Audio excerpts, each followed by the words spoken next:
Nebeker here, and Carrie Kirk, Janelle Steely,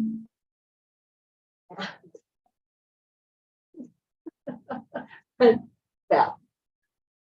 I hate being old. I can't remember stuff. So we appreciate everyone being here. We'll start the meeting with the Pledge of Allegiance by Janelle Steely. So if you'd all please stand.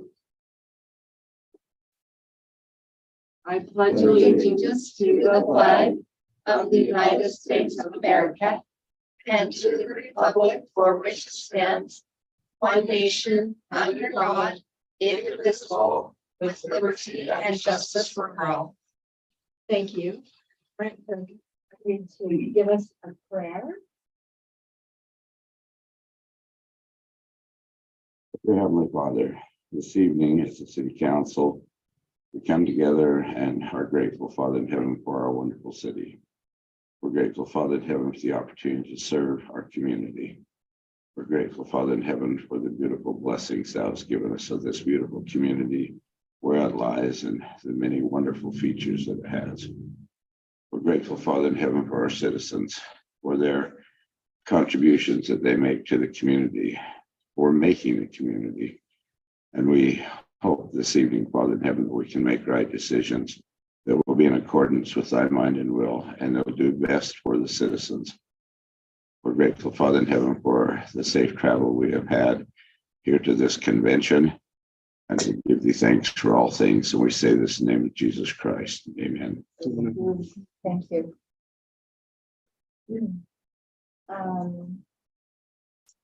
We are missing Josh Paulson from our ranks. He's delayed on a flight, and so hasn't been able to join us. We also have Ryan Snow, our city manager, here, and hi, Cameron. So thank you for joining us. Let's have our reports from the council. So Brent, let's start with you. Well, the main thing that's been going on is, for me, has been the onward preparations for the emergency that we might be faced with, the flooding problem we might have in Providence. Ryan and I met with a representative of the River Heights Stake. Drew. Yeah, Drew Taylor. And we talked about some things there, and because a lot of the Spring Creek stream bed lies within the jurisdiction of the River Heights Stake. And out of that group, there'll be some volunteers, and they're anxious to serve. And we spoke with him about being very cognizant of the land ownership so that they didn't infringe on owners' rights, but yet willing to help owners where needed be. We talked about the availability of some sandbags as they need them. And we had a very good discussion, I felt, with him at that point in time. I've also not met, but talked with others along the stream bed. I've talked with the neighbors, I can't think. Erickson's, yeah. It's my fault, I know, blame me. I talked with the Ericksons, I talked with the Cavallos, and and Amelia's place, looking at that stream bed and seeing what needs to be done and what we can do there. So basically, that's been the most of my effort in this past period of time. That's about all I have to report. Thank you. And what you're seeing is people are doing the work, they're cleaning the ditches, and we're seeing that people want to take care of their own place if they can. Arlene, talked with her, and she said last time we hauled a zillion sandbags in and it still didn't stop us from losing our bridge. She says, we don't want to do that again. My grandson took upon him an Eagle Scout project to clear all those sandbags out. And you have to remember, every sandbag that goes out has to be brought back. And there's a lot less heroism and glory in hauling those sandbags back than there is taking them out when the water's lapping over, that sort of thing. And so there's a big job cleaning them up and the cleanup. She said, if we lose our bridge, we'll lose our bridge. She says, we don't want those sandbags in there. So, and the Ericksons will get in with them and help clean the debris out. There's some trash and limbs, and our Elders Quorum has taken upon themselves to do a cleaning project. We talked with Ryan about it in that area from Lawns Park on down through to First North. So they're going to watch, and right now there's still snow in the bottom of the Spring Creek bed. And as soon as that snow gets out, it will get in there and take care of that and they'll clean it up. So they're watching that. So yeah. I wonder if perhaps we ought to remind people that every sandbag that they place will need to be cleaned up and picked up. I think that's a big issue because, you know, that's the middle of July, usually onto the 24th of July when the flooding's all over. And that's a big job because everybody goes home and all those sandbags have to be cleaned up. It's a big job. When it's 10 to 20 on an individual house, it's not a hard thing, but there were hundreds on, as I've seen pictures of that, there were hundreds. Especially in the Cavallo area. Yeah. And she said, she says, we just don't want to do that again.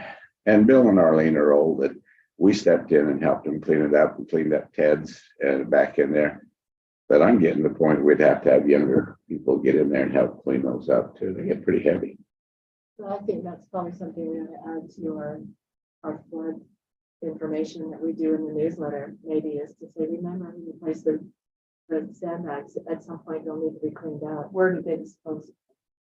Okay, that's the next. They could bring the sand back to the city if they needed to. I think that there's ways to dispose of sand if there's not hundreds and hundreds of bags.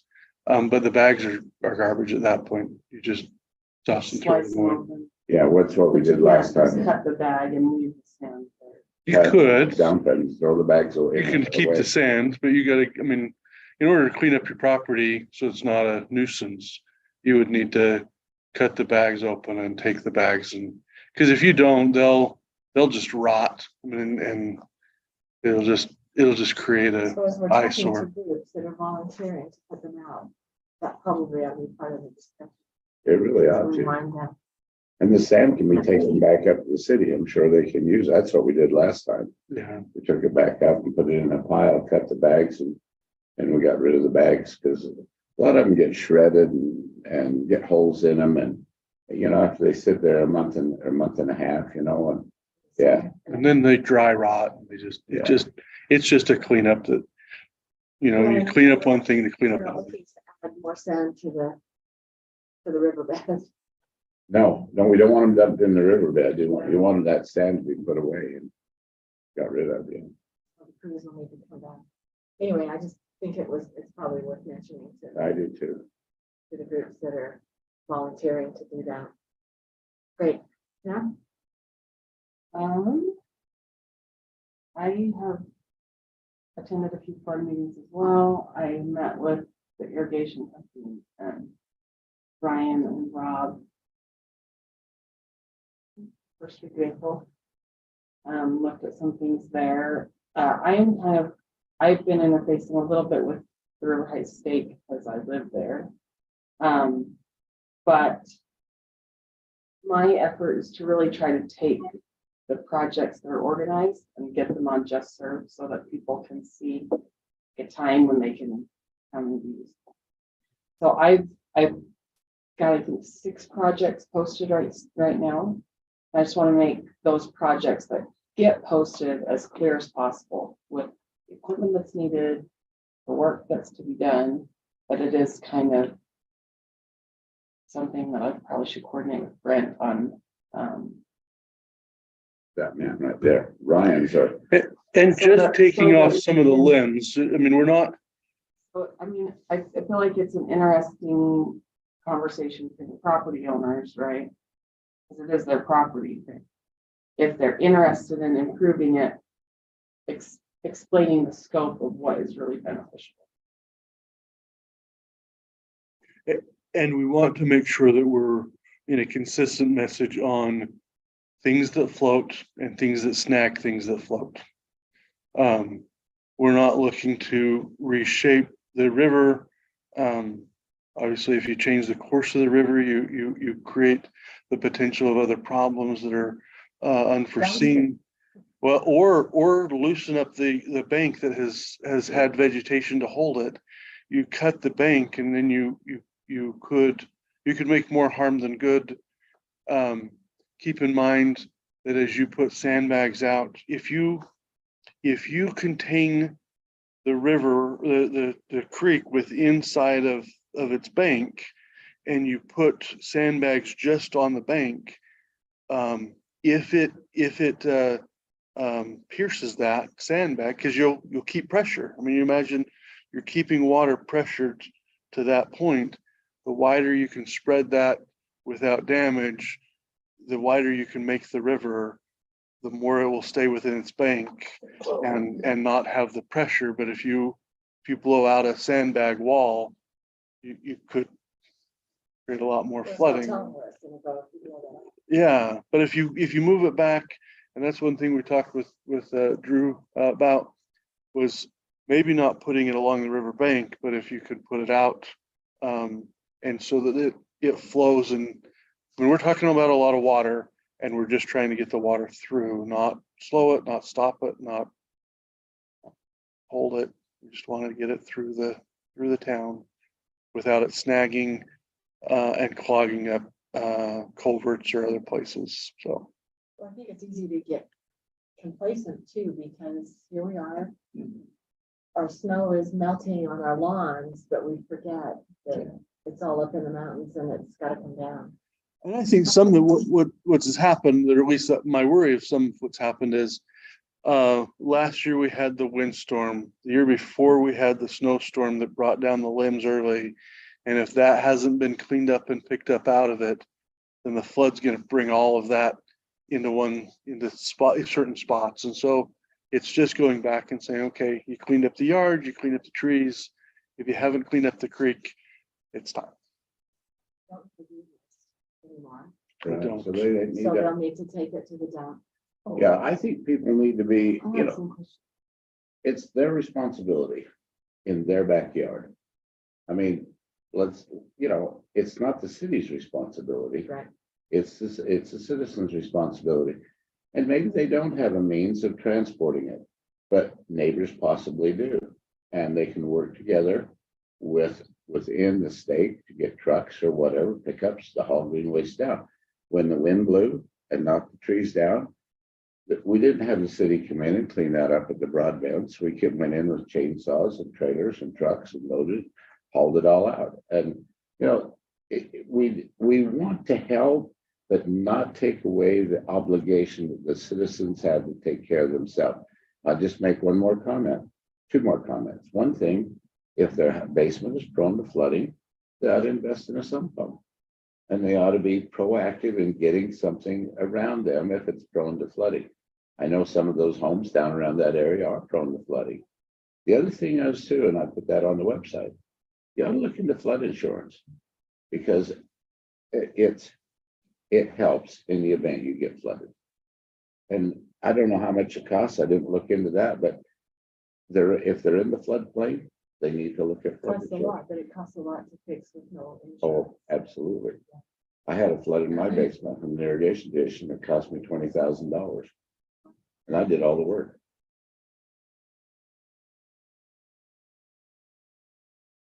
So, lots of information to get out to people and to ask them to watch. So as we think of things, we ought to post it on the website or get our PIO to put that information. Yeah. Did you have some questions you wanted to? No, I was just gonna say, this week I filled in for the mayor at the chamber lunch, represented the city, but I actually spoke with Mayor Thompson of River Heights when I was there. He was interested in collaborative effort of resources between, and I think, because the things but he has been promising the River Heights State. He has kind of an expectation of reciprocation on our end, so I think the conversation is happening there. But Mayor and I spoke with him before this meeting, and have had some of that. One other thing is this, the county or the city of Logan will take the green waste. I've talked to them a little bit. And I think they're prepared to take the green waste, but keep in mind, if we intermix green waste and garbage, it becomes garbage. Once you mix and match, it's garbage, and then it'll have to go into the landfill, and they charge for that. So if the effort can be separated, and that was one thing we talked about, was making sure we separate what could go to green waste and put it on a trailer and take it. And then they've talked about having a green waste, or talked about having a dumpster that they could set there, and so garbage could be placed in the dumpster, and then the dumpster could be emptied. And then possibly each there's a project. lot of limbs that could be chipped. We talked about collaborating with our chipper, and did they say they had one? No, they do not have one. We have one, and if it comes to that we have a pile of stuff that's appropriate, we could potentially go through and do some chipping as a joint effort. So we do have a chipper that we could do in some of that, but in large scale, it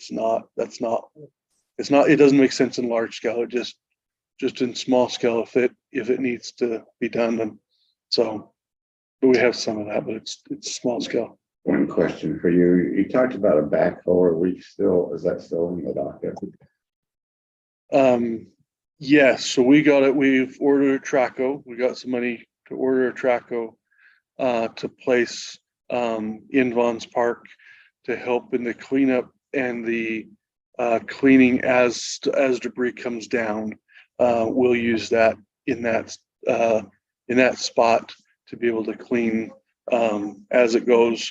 And we got half the rent paid for by the county, so through the state. So, and that has been delivered. Correct. Yes, just for a couple months. Maybe a reminder too that, during that big storm, people piled everything in that parking lot. We need to make sure that people are reminded. Taking the landfill, that's where we need it to go. But if you separate it, the green waste should be free. So I did have a question about the green waste, and maybe that's for later during staff reports. That's fine. Either way. Reports, I don't know, but the grant application coming in next week to help the cities. Library board. Trying to have architectural information for July meeting. For the potential move of the library to the right. So the library board voted to. No, they're just letting you store in.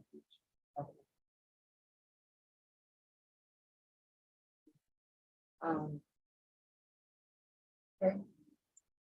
So we were super committed to having an Easter egg hunt until we had 18 inches of snow. And then we had to pull the plug.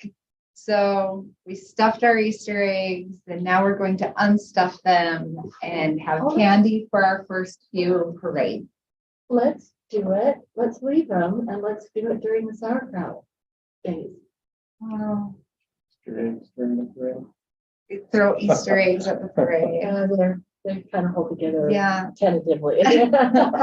Yeah, maybe we could do something during sauerkraut days. I'll run that past Ashley and Nicole. We don't want to have stale candy. So we might It just will be unstuff it. melted maybe. Yeah, for sure it would be melted because it's good candy. So maybe we'll use them in it early. But anyway, so that didn't work out.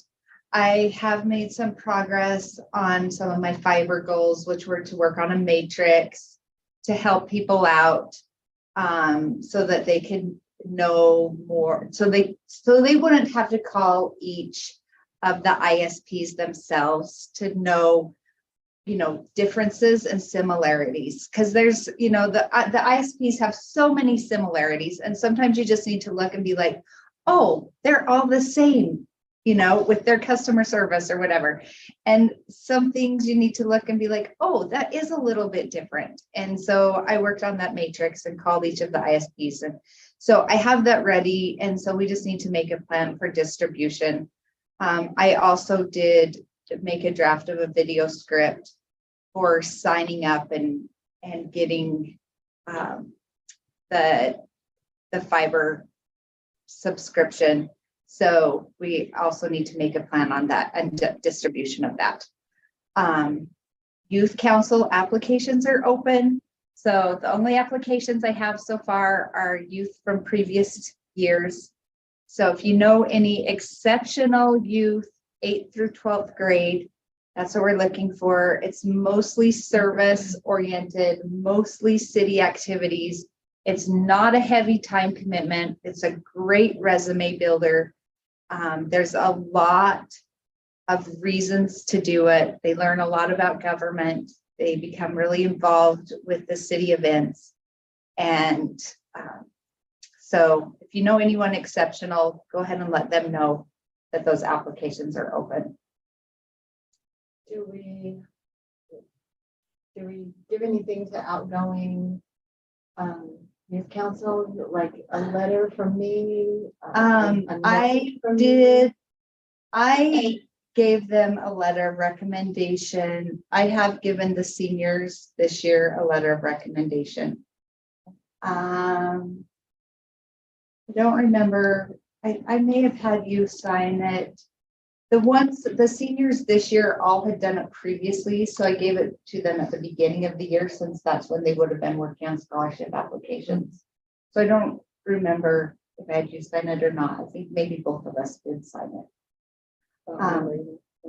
I'm happy to do something that might help them in some way. Yeah, and I For the also service. have given them certificates if they have at least 75% attendance. And then also it came to my attention today, as Janelle and I were traveling together, I will be at girls camp during the June council meeting at Island Park. If I can get service, I will attend remotely. I try really hard to prioritize being at council meeting. Janelle also has girls camp during the June council meeting. That's true. Why don't we hold it at Island Park? I think that's a I good won't be idea. at Island.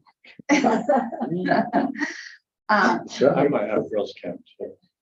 I'll be around. I was hoping to go to girls' camp, but I haven't. I've been, So we both have potential conflict during that council meeting. But I'm thinking that in Island Park, I should be able to get service. Maybe a max.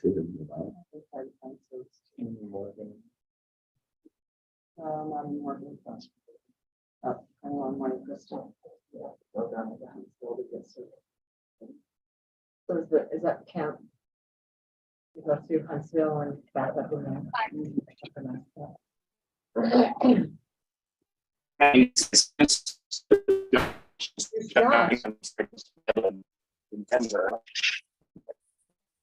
Well, Josh Josh- service. And we have Rob Stapley who's joined us as well. What did you? Josh, we can hear you roughly, but not very well. Can you hear us? Oh, all right. Give me just a second. I'm just walking off the plane. I can't hear you. Maybe 5 minutes. I was just catching that conversation. Are there conflicts in the two council meeting with 2 people? You can hear me? Oh,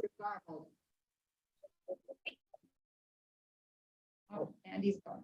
So his plane just landed. He texted me his plane just landed. And, Yes, in Denver, and he still plans to make it and have you pick him up. But the plane from Denver to here doesn't seem to be delayed just to there. So he's still showing on time. Okay. Yeah, I'm here. Can you hear me? Okay now? That's better. Can you hear me? I wonder if I should. You can hear me better now? Yes, It's we better can now. understand you. Oh, goodness, this is not good.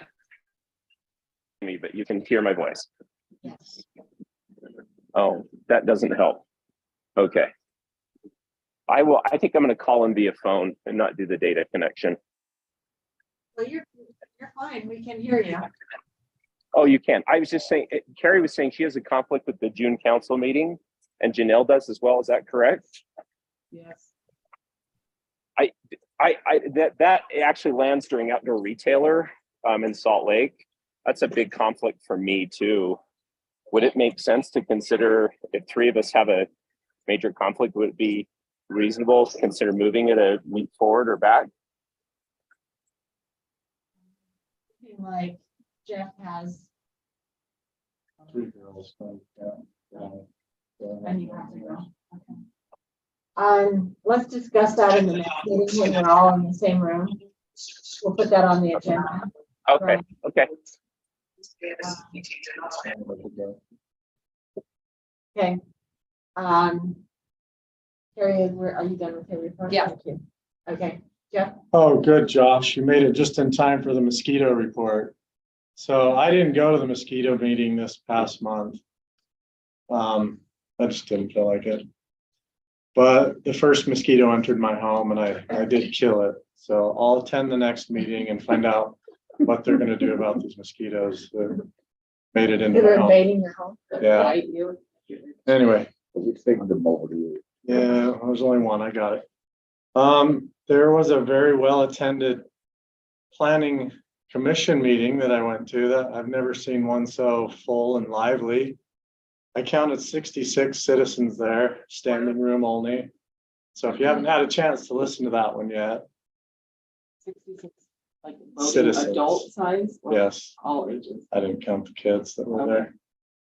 There were a lot. It was hard to hear. So a lot of comments on that 10 acres over on that, you know where it is. Garden Drive. Yeah. So I think we need to think about that issue very carefully and what the commission has recommended. I'm not sure what the solution is, but Is the period to contest it still open? Theirs is just a recommendation, so they can't protest a recommendation. Protest. The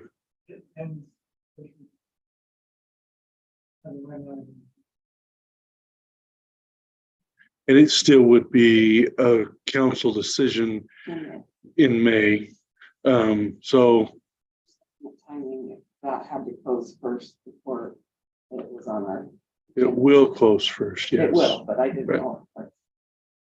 So. Sequencing. many citizens have spoken. And the commission has made their recommendation and I guess we have a lot to consider there. So watch that, think about that. And then I have a measurable goal that I'm working on with Ryan. I had a measurable goal to get my face on the council member Providence City website. So pretty soon when that shows up there, I can check that measurable goal off. Working on it And together. there'll be a new website that you'll have to. It get will your make it there. It'll get to the new one. Oh, Yeah. nice. It will transfer over. Yeah, you can Almost switch, done. you can switch it to the new one. So, I'm gonna check Updated there. yeah. Available very much. I have a picture. My that phone we can- number's there and I get back and check off a measurable goal. So that's all. Good job. Yeah. Josh? Have a report from you? I don't have much. I was not, they had a trails meeting today. I was unable to attend. So I will have to get the minutes and report back on what happened with that. I did watch, I didn't attend, but I did watch the planning commission meeting that Jeff mentioned there. So that was worthwhile to watch that. But I don't have anything else for today, Mayor. You broke up just a little bit. You are going to look into the trails meeting. There was today? a trails meeting, but he wasn't attending. It was today, so I'll have to get the minutes and just pass along a report on that one. And then Brian, I got your email about the bike transportation meeting. It sounds like you're going to cover that, but if you need me to do that, that's great. I am signed up to do a table at that Trails Day that they're having. I think it's like May 6th, representing the city. So Ryan, if there's anything that we should meet before that and discuss what they wanted at least a few municipalities represented there, and I've signed up to do that, and I'm happy to do that. Yeah, I think it would be good for us to sit down and be able to put a little pamphlet together for you or something of Yeah, our new trails that we're gonna paint this year, so you can kind of just show that. Great. Well, I'll see you tomorrow. We'll have a little time over the next couple of days. We might be able to discuss that.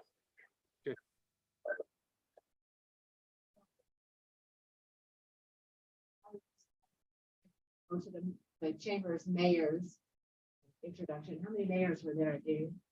6 of 18. That's not a very big showing, but thank you, Janelle, for going to that meeting for me. I was in a meeting in Salt Lake for the conservation.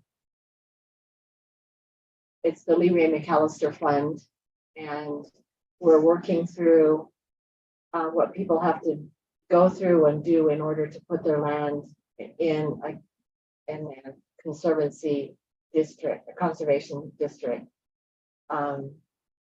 So I am pushing really hard for us to make sure that when somebody wants to put their land in a conservation easement, that they have checked with all of the municipalities and the county to make sure that they're not covering up something that should be, like if there's a main road that needs to go through it, if there are sewer lines and water lines that need to go through there, that they're not interrupting and prohibiting that from going through.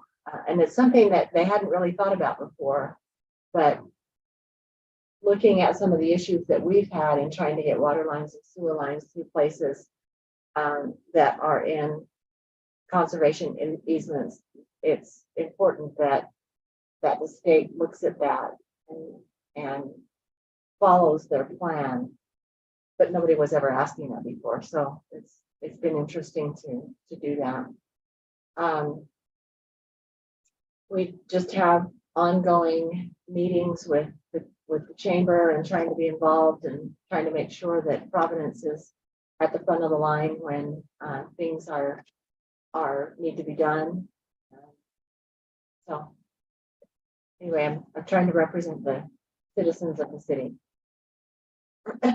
Okay, Mayor, yes, one question, is the McAllister Fund independent of the $20 million we voted in the Yes. last election? So Yes. there's two funds. there are actually about 10 statewide. And so the Lee Ray McAllister Fund would, I think they only fund 25% of what the cost would be. And so the landowner has to go out and find other funds that will help pay for that. And once it's in a conservation easement, you have to buy it out if you decide that you don't want to do that anymore. And but the money comes from lots of different pots of money around the state. So that's another thing, is we've pulled all those other pots of money together to make sure that everybody's collaborating and everybody's talking, and our criteria is matching, so that we're not asking people to do lots of different things. Heard that the Zonja fruit tree farm is in that conservation. That they had sold into the conservation, but I'm not 100% sure on that, but I've heard that. I have talked with Jake about that, and that is my understanding. That they have, I was wondering how that house got built towards the south end of their property, but maybe that's not their It doesn't property. keep you from having the land around your house in a conservancy. Okay, Uh, so it is family. It is family that has it, that home. So maybe that, Like you could put your. Yeah, there's whole certain farm, restrictions and your barns and all that kind of stuff. So there's different criteria of what you can do with the land once it's in a conservancy. And they have a staff that goes out and checks, make sure that it's being taken care of, that you can continue to farm it, oh, yeah, but it can't be developed. And when you take away the development rights, it changes how much the land is worth. So, I weighed in on the $20 million and give my input on that. I was talking with them about it, and I like the concept of communities having separation, such as Wellsville from College Ward and College Ward from Logan. So there's still a space that identifies a community. So the communities just don't run together. And I don't know how much effect they like the idea and of that type of purchase of land to give some, significance to individual communities, not run them together. well, I don't know if they've got their criteria all put together, but I will follow up on that for you and let you know. Just my interest, so. Yeah. Oh, another area that I think is important is that we preserve the land along rivers and make those into trails, because then it makes it very usable for the public. Well, I think that's gonna come up tonight as we talk about FEMA and, flooding. We certainly don't want to encourage development in the floodplain because there's so much red tape to go through with that. Right. Okay. So I'll close the council reports, and the next item is approval of the minutes. So I will entertain a motion. I'll make a motion that we approve the minutes of March 15th, 2023. The motion by Janelle, second by Jeff. Any discussion? All in favor? Aye. Aye. Any opposed? I didn't hear an aye from you, Joe. I couldn't get to the mute button fast enough. You gotta give me just a sec. My thumbs aren't that quick. Aye. Okay. Thank you. Motion passes. We'll close that portion. Do we have anyone that wants to make a public comment on anything other than item number 2, something that's within the purview of the city council? I don't see anything. Ty, have you seen anything on? Darla, do you have anything?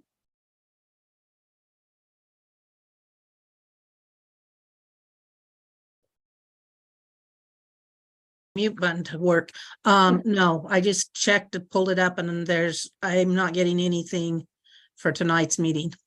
Okay, great. Okay, not having anything under public comment, I will close that. We do not have any presentations or public hearings. So we'll go to item number 2. It's the Providence City Council will review, discuss, and may take action on approving ordinance 02-2023, which amends Providence City Code 10-16, all sections. Amendment request comes for the new FEMA revised Cache County flood insurance rate maps. This is something, if we want to keep our flood insurance, that we need to do. So Ryan, I'll turn that over to you to talk about that. And I will tell you, the planning commission had this. They made a recommendation to approve it. And Scarlett is online with us. And she has worked on this particular issue. And yeah, Scarlett, do you have any specifics that you want to go through it? It's kind of been published. It's there. This is the update, but Scarlett, if you have any specifics you want to talk about on this one, you certainly can. Nothing actually specific, but it's based on the FEMA template, and I have been talking with the flood management of the state, the people that do flood management for the state and the FEMA representatives. And so they've looked at a couple of drafts before they even went to planning commission. They made some comments. I went in and made their changes, ran it past our city engineer to make sure my wording, he was good with it. And so this is one that we didn't get too many options in. FEMA has a template and they really want us to follow that template. There's parts of it that's I actually kind of thought our old ordinance covered more ground, but this one matches their mapping better. And then in their mapping, most of the areas in their mapping actually ended up being reduced a little bit. There were a few areas that they expanded the floodplain, but in our area, most of them were reduced. So that's one good thing. And maybe that's why they made some of the changes they did in their ordinance, but it is based right on the FEMA template. So. Question for you. So on page 19 of 25, there is some red entry there in the AO zone. And is that 2 feet above basically other than engineered depth? Is that basically set forth by FEMA? Is that one that we've entered based on our engineers? Can you explain that a little bit, please? That is one that came from the FEMA recommendations. I did give this to the planning commission one time first, and that's why, I'd gotten the recommendations back from FEMA, and then another party back from the state contacted me and said, we'd really like you to put the information on the AO zone in your ordinance. And I said, well, we don't have an AO zone, and your template says if we don't have an AO zone to leave that out.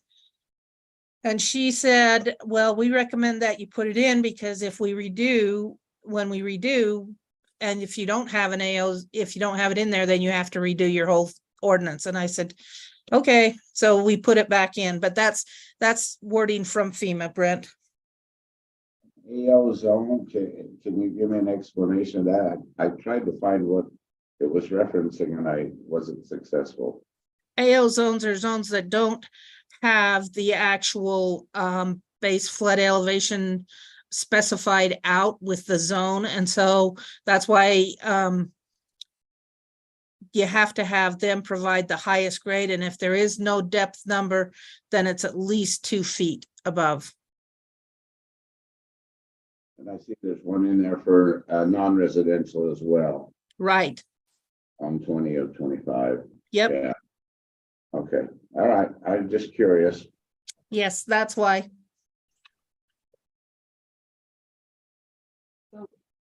Statistically, where do they come up with their floodplain data? Are they making adjustments to their floodplain map based on 10 years of a dry river bed? Because it just makes sense to me that they would reduce the floodplain. I'm sorry. I'm kind of having a hard time hearing you, Janelle, but FEMA does go through, I think it's been 11 years since their process takes quite a while. They get started on it. It takes about 3 years to do the process. So, but they did come through a couple of years ago, and we've been in meetings with them during that process, and they resurveyed the rivers, the specific areas that they wanted to look at. They resurveyed all of that area and did create revised maps. And then they created this template, this ordinance template to go along with those revised maps. So that's with this ordinance, we're approving the ordinance, and then we're also approving the maps that will be official on May 9th. Are they revamping the county map that we look at? That's actually, they did it for the county wide. It's county-wide. The maps include all of the county. So when we look up the parcels, they will have the new information on it. Yes, if you look at their floodplain viewer, they have a floodplain and Lomar viewer. just like the parcel zoning viewer. If you look up on that, it will give you the floodplain information. Okay, awesome. Janelle has another question. I'll try to talk loud. Is that better? Yep, thank you. I'm just wondering what the effective date of May 9th. I know you're not an insurance agent, but is that if someone is applying for flood insurance, it would their coverage would change depending on the date of when the flood map was approved? Yeah, it has the potential to change, yes. Because they may be out of a flood zone at that point in time, or they may be in, depending on, or it may stay the same. It just depends on the revision of the map. But that is the date, based on all of the public hearings and everything that the county and FEMA held associated with the maps. That's the date that the maps become official. And we just had to have our ordinance approved or adopted prior to that date. The one set of maps that I looked at included Ballard Springs. And especially after it crossed the highway down in that area where the confluence of Ballard Springs and Blacksmith Fork come together down in that area. I know we have some potential development down in that area. And I guess that's something that'll show up when we go for approval. I don't think we've approved anything there. But when we look at that in the future, we're going to have to take that into consideration. We approved the zone, if you're talking about Hans Peterson's property. On the We south approved the side? zone, Okay. yes, but we haven't had any kind of a plan. But don't have a plat. There's not a plat having been approved there. And that will be taken into account when the plat comes through. Okay. And Brent, they will have to do base floodplain elevations, and they'll have to do them not just on their, it depends how they do their plat, but the buildings down in that area, if they are within the floodplain, the buildings will have to come in with base floodplain elevations so that we can see. So not only will it be looked at the subdivision stage, but it will be looked at as each building permit comes in. Because like we had to do one, we had to have our engineer do the base floodplain elevation for our sewer lift station. So we are aware of it, and we're making sure that, and I'm pretty sure the developer's aware that they have to do that too. So we've talked. Well, I appreciate you bringing me up to speed. I'm the last one to know what's going on, but anyway, I was curious. I appreciate it. And I know you guys do a great job of looking into things like that. I was just trying to get myself up to speed. No worries, There's a lot anytime. to know, and I appreciate Scarlett and her expertise and her willingness to share that. Thank you, Scarlett. So, any other questions on this? The planning commission recommended that we adopt it. I'll make a motion. Okay, I'll make a motion that we approve ordinance 02-2023 floodplain management regulation amendment.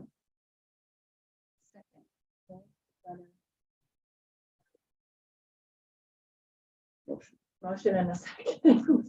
I don't think what I'm saying. A motion and a second. We did drive a lot We have to today. look out. Thank you. Got you covered, I hope.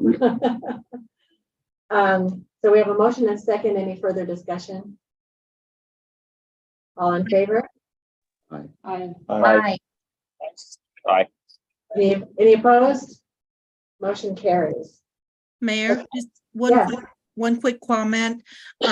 You may have received a letter from FEMA saying that we're at the end of the stretch and we may fall into a penalty. You will get back in time and you and Ty can get this signed, and then I can get it submitted to FEMA. So that letter we're well ahead of that. We're making sure, so there won't be any fine or anything. I do have that letter in my hot little hand, so. we'll get And was that. taking care of it before the due dates. Look at us. No last minute sprint to the finish line, so thank you. Thank you. We don't have any agreements or contracts or bid awards. I just wanted maybe make a comment on there. Okay, Just to give you an update of what's happening. We were gonna have our road one, there were a few tweaks to that design. And so that's why it wasn't on this one. What's that? No, that's 400 east, 540 south, 580 south, 75 west, and Stonehenge. And so we're doing a project there. It will be about 10 of our worst blocks. We have it out to bid. We had a very good contract pre-bid meeting. And in that meeting, there were really good questions. And our engineer went to answer those questions and it needed a little bit more time. And that's why that one isn't here. But I would like to let you know, while we're on just in that category, we do have our wells, test well sites out to bid. And we also have our project funded through UDOT of our trails and our bike lanes out to bid. And so all three of those will bid this month. Anyway, just so you know, those are coming. And while we're here, we don't have them yet, but they are definitely coming. So keep an eye out and we'll bring those back to you. So anyway, lots of work coming this year, as well as taking care of the flood and everything else. So anyway, but I just wanted to kind of post that. I probably could have done a staff report, but I thought contract bids, we had sent out an earlier agenda.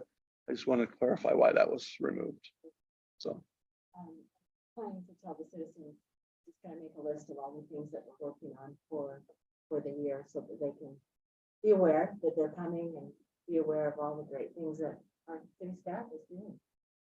Sure. So, no plans or other business, no study items. So now we're at staff reports. So, Rob, you're always up first. Maybe we'll have to move that around, Ty. Okay, I'll do a quick mic check. Can you hear me? yes. Yes. Hello, council. Flooding is what we've been geared on lately, so I don't need to pound that anymore. It sounds like Ryan and Janelle and Brent are all in the loop and doing a great assistance with that process of getting volunteers lined up. For the most part, the creek looks pretty well. We walked it, did an inspection assessment of things, and I didn't see any major red flags. There's a couple of problem areas that we're addressing. We've got a lot of sandbags. We've got a track hoe on the ready for our trash rack above Bones Park, like Ryan mentioned.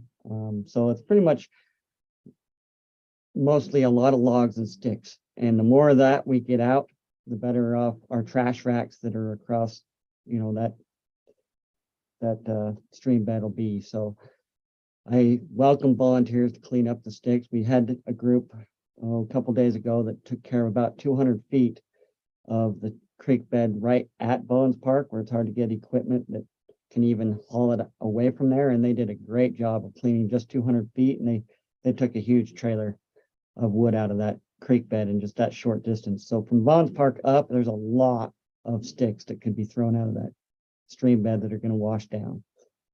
So volunteer efforts, if they can focus on that aspect, I think that's the best preventative measure we've got. Because there's nothing major when it comes to excavation and things like that that are really concerning me. You'll have to speak up, sorry. Sandbags. Yeah. Sandbags, talk about what you did with the sandbags last Saturday. We've got about 1,500 made. I wouldn't mind having twice that for the what if factor. Hopefully we don't need them and it won't be fun. Like Brent mentioned, tearing them back down is no fun either, but it's better to have them on the ready because I think there's a good chance we'll need them. We did get some grant monies, as Ryan mentioned earlier, for concrete blocks. We started receiving, getting those with our own trucks and trailers today. So we've got some of those concrete blocks coming for that what if factor if we've got to close roads or divert a large amount of water for any major issue. If the rocks come down and clog up culverts on main roadways and things like that, we'll be ready. So other than that, is there any other questions I can help with regarding our flood preparations? I have one. Last time, I think we had an issue on 300 East, just the south of Merlin's Haas place. And we diverted the water, I think, across the road, kept it tried to keep it in the stream bed. Is beyond Marlin down through that by Pickett's old home, will that handle it if we keep it in the stream bed so we don't have to divert it out? Would that still handle it okay? I believe so. We're gonna potentially have to do the same thing we did in 2011 with that undersized culvert at the 150 North 3rd East location. I actually put 12 blocks at that location off the side of the road today, so they'll just be easy to move out there if necessary. But the stream bed itself should handle it if we can keep up with the rock problem. The channel overall handles the water quite well, at least it has in the past. It's the rocks that cause problems, not the water. So the stream bed itself, if we don't, damage by causing places where it could erode by doing a lot of excavation, I think can handle what's coming at us. Great, thanks, Rob. I know also last time in the Watkins yard on the east of their house, a lot of gravel came out of there. We may have, that'd be a place for some volunteers to go in and clean up if there's any gravel left. I'm wondering if it all got washed out last time. So I don't know, we hold a lot of gravel out of there. But I don't know what that stream bed looks like behind Cook's and down through there. But that's as long as it gets out of the stream bed and doesn't plug up the stream bed, that'd be all right. Yeah, thanks, Rob. Yep. We're another option that we're looking at, or at least going to investigate, is possibly dropping a pump there and pumping it 2 blocks to the east and dropping it into First East, where the ditch company has their canal, and it would flow straight instead of flowing up through Haas. We could pump it out and drop it there at First East and First North, and then run it down the irrigation canal right into Blacksmith Fork. So it'd be on the north side of Second North coming down there. North side of First North. By All down. by Amelia's house there. All I right. don't know, Amelia, but Take it from Amelia's house down to like this. yeah, the school, to the corner of the To school. the school. Okay. Right, so All take it right. 2 Oh, blocks down to there, that stream bed. Okay, down to Blacksmith Fork. and then it would feed right into Blacksmith Fork, and it'd follow that creek Follow bed that all the down way. and go north and down Second Yeah, North. if we put a 6 to 8 inch pump there, that's another possibility that we're looking at. If the water stream, that would avoid all of River Heights and all of, Yeah, so that'd take us out of River Heights and out of Brookside. That would go into Blacksmith Fork Canal, Which would dump in the Blacksmith Fork River, right? it doesn't dump back in Blacksmith Fork. It the dumps in tailwater, Spring Creek. dumps down by the Dumps into the 55 river flush. past Logan back into Blacksmith Fork and then in the Logan River. So you're taking it all the way down to to the Ball Diamond. Past the Ball Diamond, all the way across 165, all the way. It pipes. It starts to pipe at Second West. Second West. It's piped at Second West. So when we pipe it, when we pump it, will we put it in? You would pump it into a 6 to 8 inch hose. Yeah, So we can deposit that in like.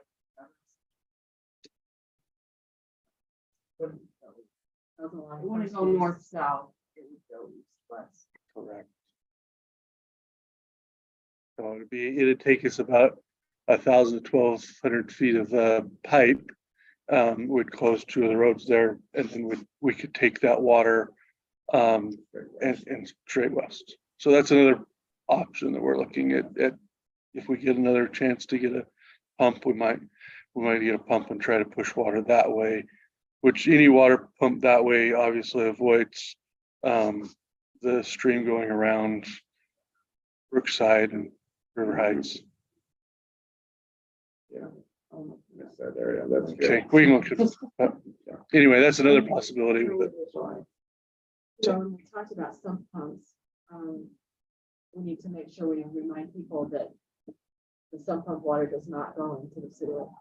Right. Correct. Oh, absolutely.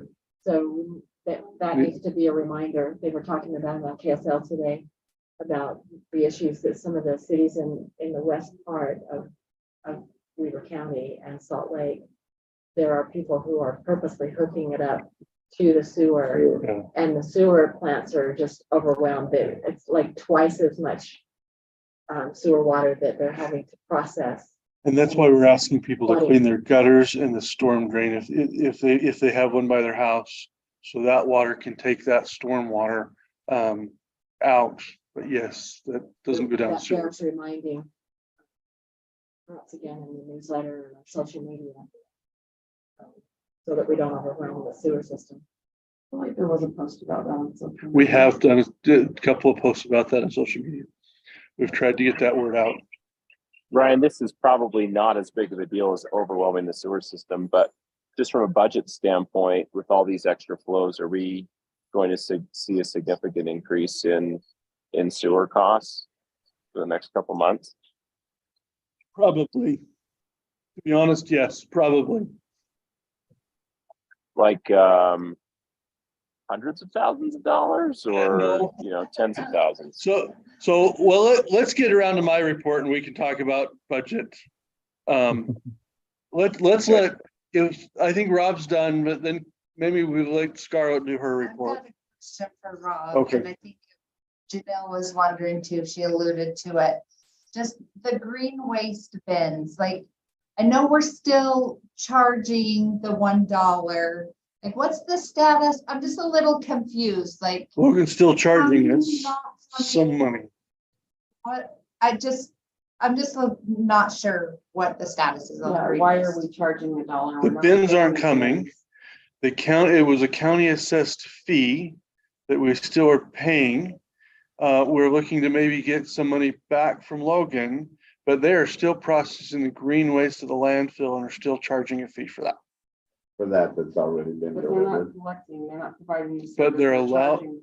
They're allowing the free dump at the landfill for the waste and they're still charging for that. So there still is So some, it's not free, it's $1 a month. To take your green waste down to the landfill.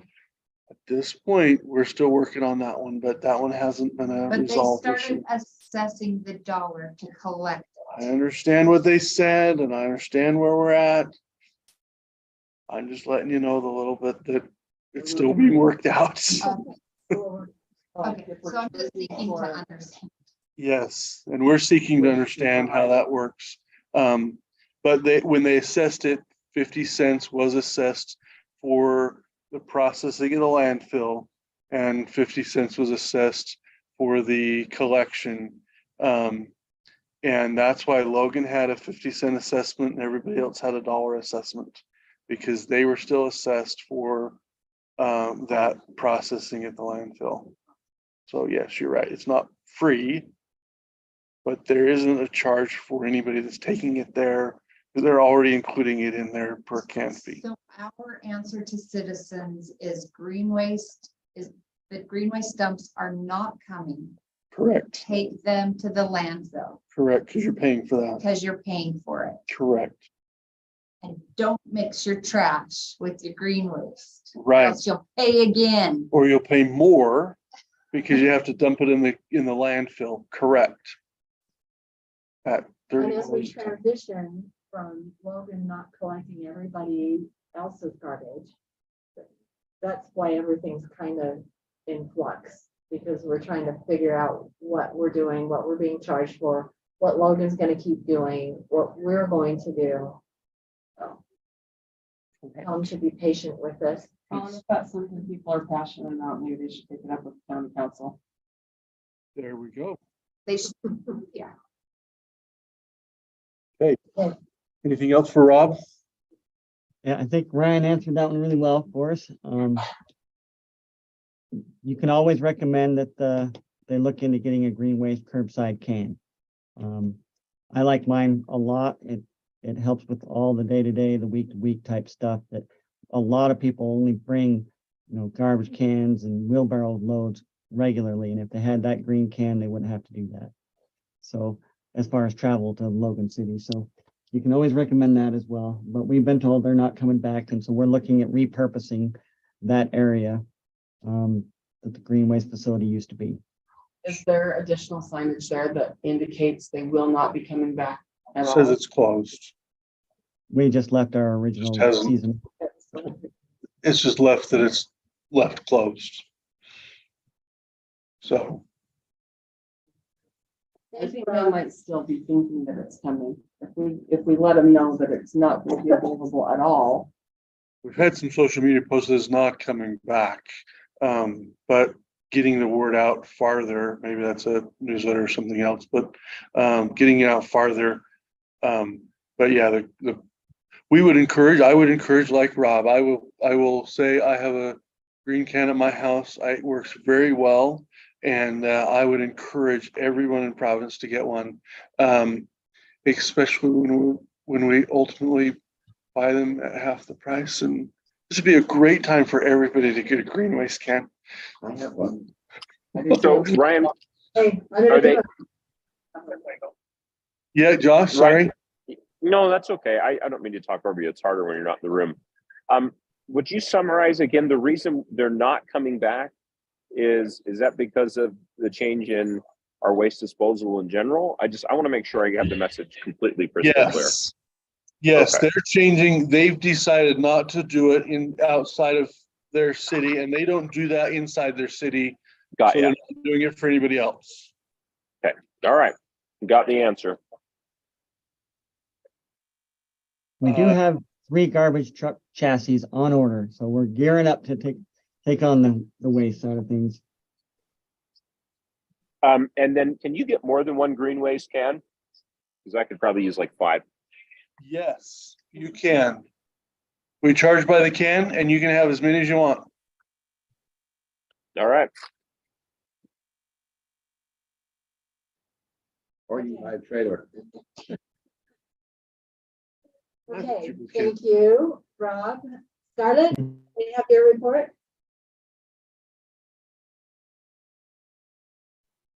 Okay, my mute button is not working very good. We are like the Easter egg hunt. We have had to cancel games and spring recreation sports a time or two, but we have started playing on and off. We thought we were going to do good this week, and then we had to shut the fields down yesterday because of storm. But I think they're playing today. So it's been touch and go there, but we are trying to, Shader's doing his best to make sure that he can keep the fields accessible so people can get out and enjoy them. I went to the Cash Economic Summit today. That was kind of an interesting outlook on it was mostly talking about demographics and things like that. They're supposed to be sending out the materials. So when I get that, I'll put together a report to have it for you, but I don't have anything to update in it. I don't have it put together in a report form yet. So, but it was a very interesting meeting. So, and that is about it. Actually, we're getting, we got a small rezone request. They're asking actually for R110, I believe. It's very small. They just couple of acres, I think, or maybe just 1 acre, not very big. We've got a couple of small subdivisions that are popping up. We got several houses that have come in and started again. So I think with the weather hopefully breaking somewhat, we'll start to be on the move again as far as building and development goes. Other than that, I don't have anything. So if you have, just thanks again for passing the flood ordinance. And if you have any questions, I'd be happy to answer for you. Janelle, it's gonna take you up on that. Scarlett, I've had residents ask when the pickleball and tennis nets are gonna be up. Do you have a date for that? I actually thought they put them up last week, but maybe So not we're gonna because of put the them up then, snow. So they should be up anytime if they're not up already. Yes. Yep. Okay, great, thanks. Okay. Thank you, Scarlett. They oftentimes like to match that with the restroom openings, so that because That sounds nice. and so if it's still freezing cold or that, then they can't open the restroom, and so kind of match those. But yeah, when I left, they were talking about putting them up at the end of the week. So if they're not, they're just watching the weather, and as soon as they can get them up. So We have our website, our test site has come to us, and they have been going through it. And you guys here on Zoom, you might have to stand up over here by me. Or over. you're probably over here by the mic over this direction if you're gonna stand. Can you hear me? Let's talk about, our test website, we've gone through that, me and Megan have found, 20 or so tweaks that we're making. I got a report this last Monday that they've gone through and have resolved 20 or 10, 15 of those. So we should be able to have a go live date this coming next week or the following week. If not, first part of May. Next month, you guys will have the annexation public hearing along with the zoning request that planning commission made, and that's all I have. Hey. Any questions for him? Okay, thank you. Ryan? All right. Well, I have successfully been trained and to be able to be better. And I've had a lot of good training down here the last week and a half, almost. There is lots of things that we're planning to do. Like the mayor said, we're going to get out a list of the different projects. But talking about some of those, we have, like I said, the 10 worst blocks in town. I think once we've accomplished that, we will have accomplished most of our roads that have actually hit failure status. We'll do CHIPSA work and we'll do our regular maintenance. And then probably next year come back and do another LTAP study and refresh that now that we've gotten a lot of our work caught up and that or talk about our bids that are out. Being able to get a new water source. Some people ask, well, why do you take fee in lieu instead of shares in the water companies or water rights? Fee in lieu is used for drilling these wells, and we can have wells in different spots. We are hoping, and these are designed to be able to take and diversify where we're at. So some of them are in a few different spots, up the canyon, up by the new tank we have. And so diversifying instead of having everything pump in the same aquifer, be able to see if we can hit them. There's a risk. We realize there's a risk, but the reward of being able to hit and diversify is worth some of that risk. And so we're taking that. But that is when people are asking, about water or wet water and dry water, we use wells in order to extract more water that then is able to come into our culinary system. Part of the plan, part of the water system. So anyway, then we have, as Rob talked, we have the garbage trucks. We've talked with Logan. As far as trash, the northern cities, the northern 3 cities that were on their own, Richmond, Lewiston, and Smithfield. Those 3 are projecting July 1st to be on their own with Econo Waste. Waste Management has taken and contracted with the consortium. They do have a clause in that contract that prohibits them from doing service for anybody other than the consortium within the valley, which I think is illegal, but nonetheless. Except for commercial service, so residential service. So if we wanted to, we've ordered the truck, but if there was an interest of having Waste Management do our commercial service, they could do that. But Waste management. All the commercial within those cities, right? that is another piece of their contract that the consortium has given exclusive right of collection of garbage for commercial and industrial to Waste Management in the area they serve. There is some competition already in that market, and they have just eliminated all competition for that, which is another questionably legal option. So they've done that.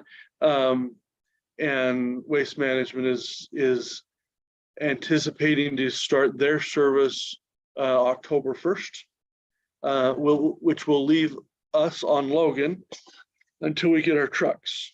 And we've let them know that we've ordered them, and we expect that we could have them within 12 months. That's best case, to be honest. They know that. They've ordered trucks, and they know the lead time as well as us. So when we tell them something, they realize that in terms of understanding, because they've ordered trucks. We were going to wait until July. This has sped us up into a few different build slots, and so I do think it was wise for us to have, for you guys to have approved us to purchase those earlier and get them ordered. So we'll get them, rather than 18 months from July 1st, it might be 18 months from April. So we'll get them 3 to 6 months earlier, depending on how the build slot works. So that's been good. We do have them ordered, and so anyway. It's not. Yeah, questions. I'm happy to take any questions. I'm trying to understand what you said about commercial.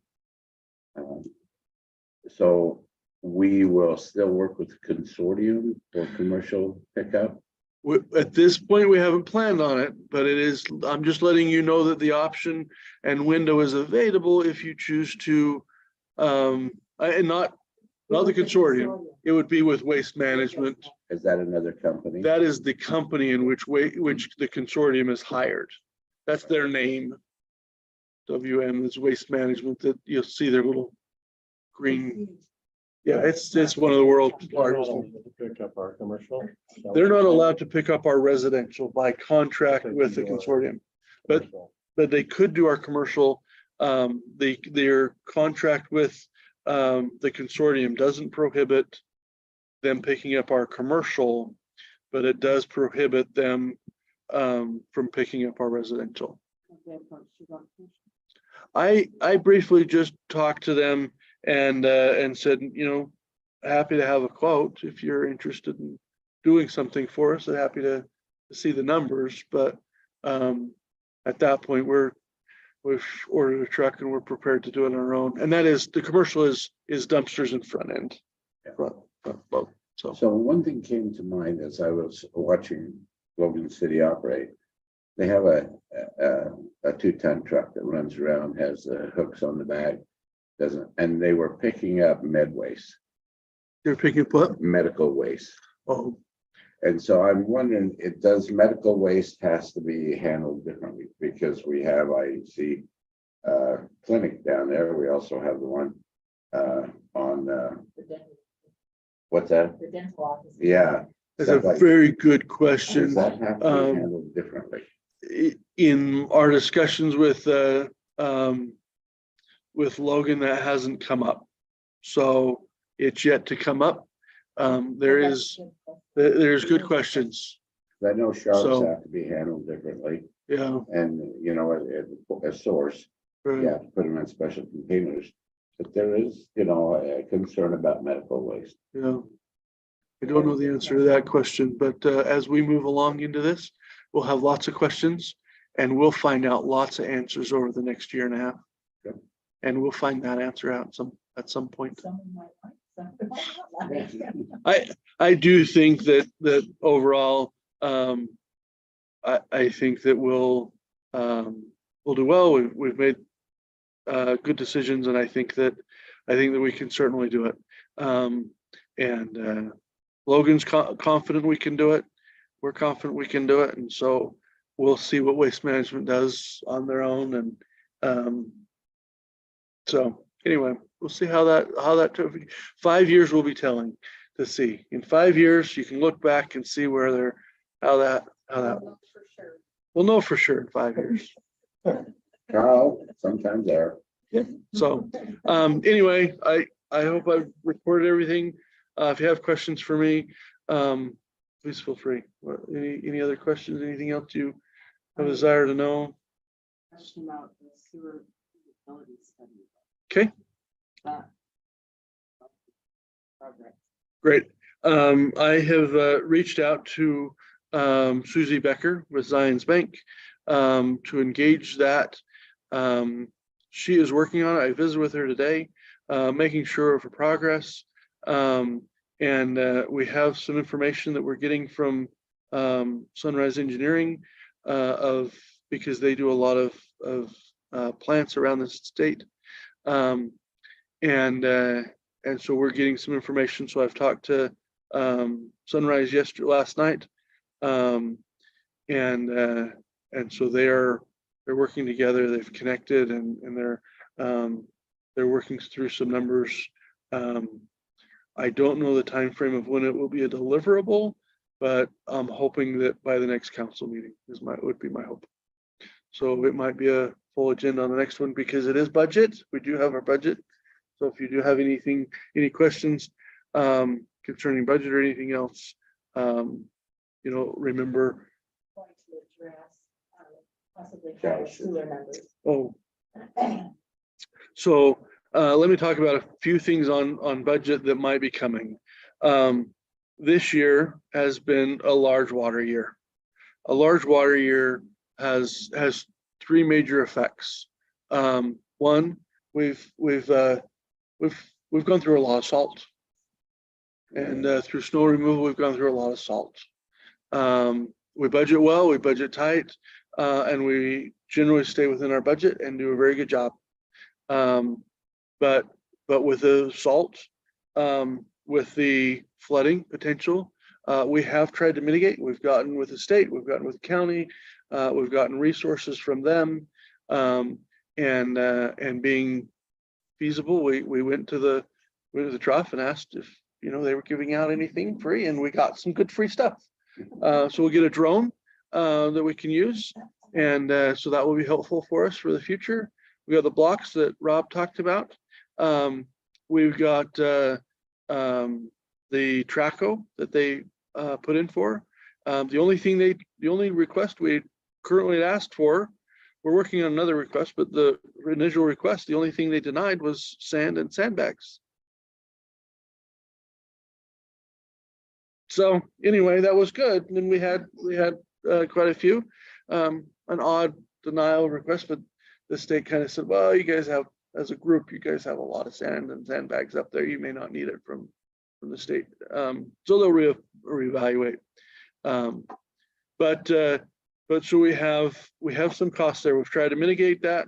And then the water with the sewer, as it drains, water will drain into the sewer system either through manholes, through cleanouts, through high groundwater table, which we expect.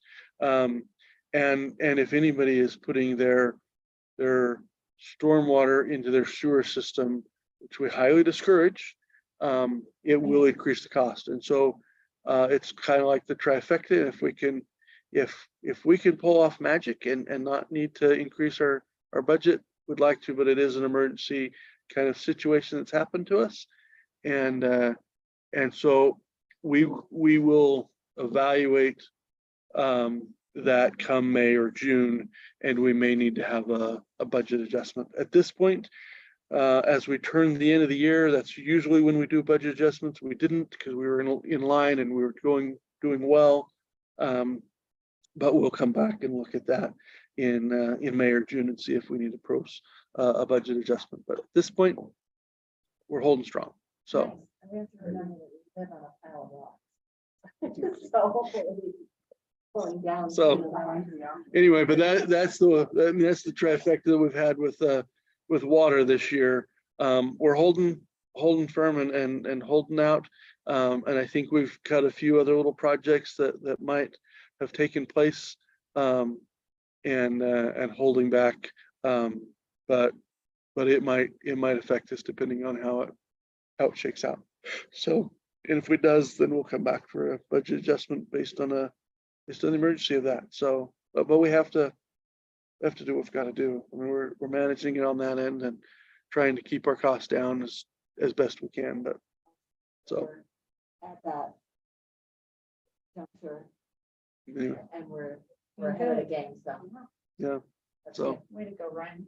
Thank you. anyway, takes a team. So From a resident that I received, they asked about, they'd seen the back truck out sucking out weeds. And they were wondering if they were coming to their area or if they should be cleaning it out themselves. we would love to have them clean it out themselves because there's no guarantee we can make it to everybody. I didn't know time. where the plan was, but Yeah, at that point, I would say, and we have two different things that kind of suck. We have I want to call it a sheep. It's not a sheep. Rob's going to correct me if he unmutes, but we have a goat. I think it's a goat. Anyway, we have a yeah. So we do have It's nicknamed the Billy Goat. Billy Goat. I knew it was somewhere in there. Sheep and goat and Billy Goat. It's but we have that we try to clean leaves out with, and the vac truck. We can use some of that way, but it's not as effective. So they may have, depending on what they saw.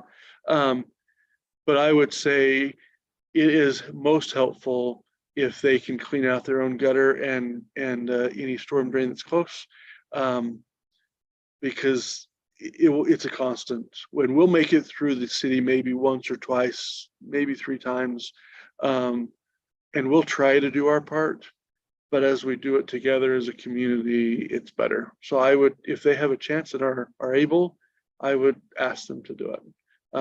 We'll try to do what we can. We're trying to get a street sweeper, so that'll help. And we're trying to do our part as staff and as a city. But it takes community to keep the storm drain clean. Well, I The think street both, sweeper machine, we just need somebody with a CDL to drive it. Yeah, yeah. we were hoping Brent would do it. You have a CDL? I You do? Did you I drive a do, bus? I do have CDL. Yeah. Yeah, so there's no students for the guy. He likes the kids. Oh, Yeah. shoot. Anyway, we are looking for a CDL driver that could drive our street sweeper. If they could do just a couple hours a day, it's flexible. They could do it at any time they wanted. Really, yeah, we got 40-mile roads, so that's 80 halves. So you do both sides. So that's 80 miles, and the machine goes at 5 miles an hour. So you can just calculate the quickness that we could Well, get you through. gotta get a good night's rest to do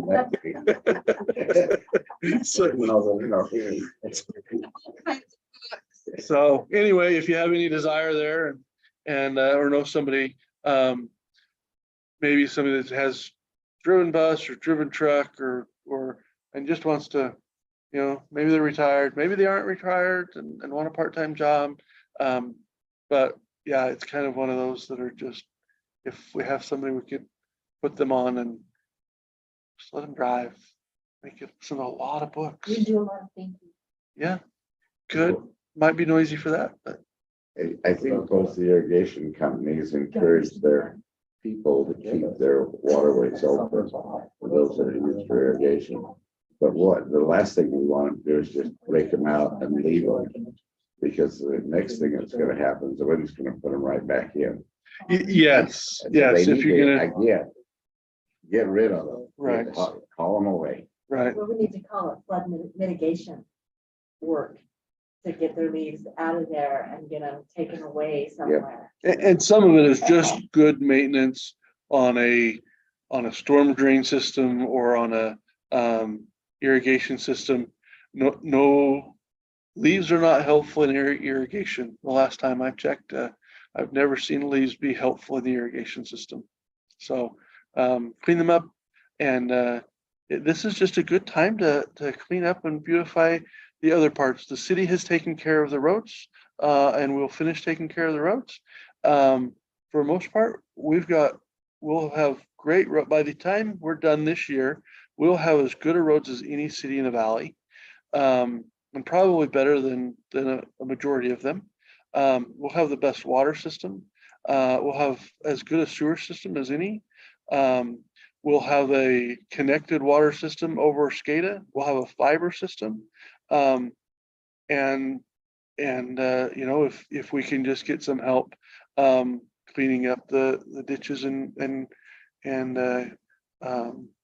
creek, I think we'll have as good of a flood system and storm drain system as anybody else. So I think we've made lots of progress. We want you to clean up anything that floats or Snag something that'll that's float. something else that maybe we need to call out. Yeah, and leaves float. I mean, we're trying to be as broad in that range. If it floats in a flow down river, or it will snag something that floats, that's what we want out of the creek, and out of the storm drain system and out of the irrigation ditches. Anything that'll float, or snag something that'll float. And that will help us take a lot of water and avoid a lot of potential problem. I have So one more question for Rob, and that is, you've cleaned up 200 yards of the creek that goes down Vaughn's Park. What are we gonna do about the rest of that? Because it's more than 200 yards to clean up the rest of it. Do we have helpers to do that? Do we need to call helpers to do that? I'm optimistic we'll get some volunteer groups that will help us. Our city crew will be able to do a good chunk of that once the snow melts. But above Vaughn's Park, all the way up to Canyon Road near Roger Daly's place, and even in front of Roger Daly's, there's quite a bit of snow still at the creek bed because it's so shady down in there. It's hard to clean up very decent when it's half covered in snow still. And so we're watching that, and I'm optimistic we'll have a window of time to take care of a whole lot more once that snow's gone. Wondered if we needed to put the word out that we need people to clean in there. Our elders forum, we've talked that it's a plan for our father and son's outing. They're watching that Spring Creek from basically Vaughn's Park down to First North, to take that area and make sure it's cleaned out. I did talk with Rob about that area just beyond First North, where there's some growth in the creek bed itself, because it's been dry over time and there's some branch or scrub brush that's grown up in there. Rob and I talked to people would cut it off right at ground level, so it doesn't leave anything to collect, but yet we don't dig it out, so we get erosion and I mean, it can help hold the creek bed, but just cut it off at ground level and haul it away. That should be as good as we can do through that area. little snag. Thanks, Rob. Yep. Hey, we're done with the staff reports. We don't have an executive session. I'll make a motion. And I just want to say our next meeting is May 17th. And Carrie, you have a motion for me? Yeah, I make a motion that we close our meeting. Okay, I have a motion by Carrie, I'll second it. second by Brent. All in favor? I, Aye. Aye. Okay, motion carries. Thank you. Where do we meet tomorrow? Have a good conference, everyone. Thank you, Scarlett. Thanks for picking me up tonight, Kathleen.